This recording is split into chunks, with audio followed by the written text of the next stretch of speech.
అందరికీ నమస్కారం. మా ఛానల్కి తిరిగి స్వాగతం. ఈ వీడియోలో మనం ఈపీఎఫ్ఓ చేసిన కీలక ప్రకటన గురించి మాట్లాడుకుందాం. అధిక పెన్షన్పై వివరాల సమర్పణకు మరింత అవకాశం లభించింది. డెడ్లైన్ పొడిగింపు గురించి పూర్తి వివరాలు తెలుసుకుందాం.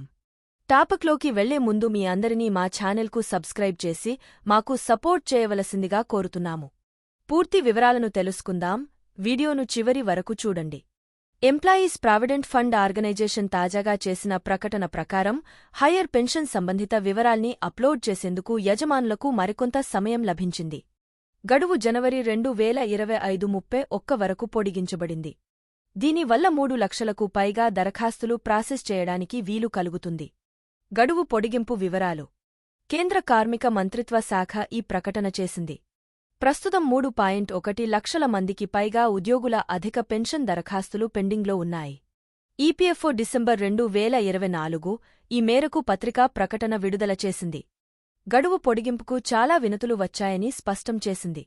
ఉద్యోగులు మరియు పెన్షనర్ల అసోసియేషన్ నుంచి అనేక వినతులు వచ్చాయి.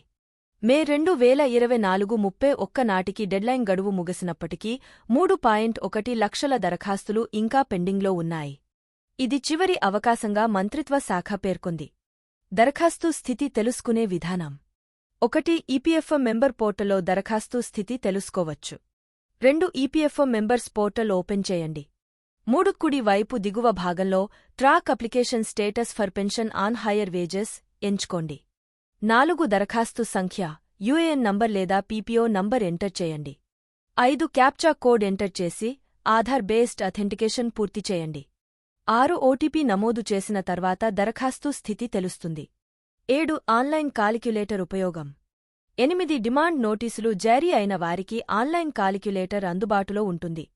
9. ఉద్యోగి పుట్టిన తేదీ నమోదు చేయండి. 10. ఈపీఎఫ్ చందా సర్వీస్లో చేరిన తేదీ ఎంటర్ చేయండి. 11. ఉద్యోగం నుంచి రిటైర్మెంట్ అయిన తేదీ నమోదు చేయండి. 12. సెప్టెంబర్ 2014 1కి ముందు జీతం, మూలవేతనం ప్లస్ డియర్నెస్ అలవెన్స్ నమోదు చేయండి. 13. రిటైర్మెంట్ చేసిన తేదీ నాటికి చివరి 5 సంవత్సరాల వేతన సగటు నమోదు చేయండి. ఈ వివరాలను బట్టి మీకు లభించే పెన్షన్ మొత్తం తెలుస్తుంది. మిత్రులారా, ఇది చాలా ముఖ్యమైన అవకాశం. మీరు అధిక పెన్షన్ కోసం దరఖాస్తు చేసుకున్నట్లయితే తప్పకుండా ఈ అవకాశాన్ని వినియోగించుకోండి. మీ యజమానులతో మాట్లాడి అవసరమైన వివరాలను సకాలంలో సమర్పించేలా చూసుకోండి. మీకు ఈ సమాచారం ఉపయోగకరంగా ఉంటే దిగువ వ్యాఖ్యలలో మీ ఆలోచనలను పంచుకోండి. దయచేసి మరిన్ని అప్డేట్ల కోసం మా ఛానల్ని లైక్ చేయండి, షేర్ చేయండి మరియు సబ్స్క్రైబ్ చేయండి. ఈ వీడియో చూసినందుకు ధన్యవాదాలు.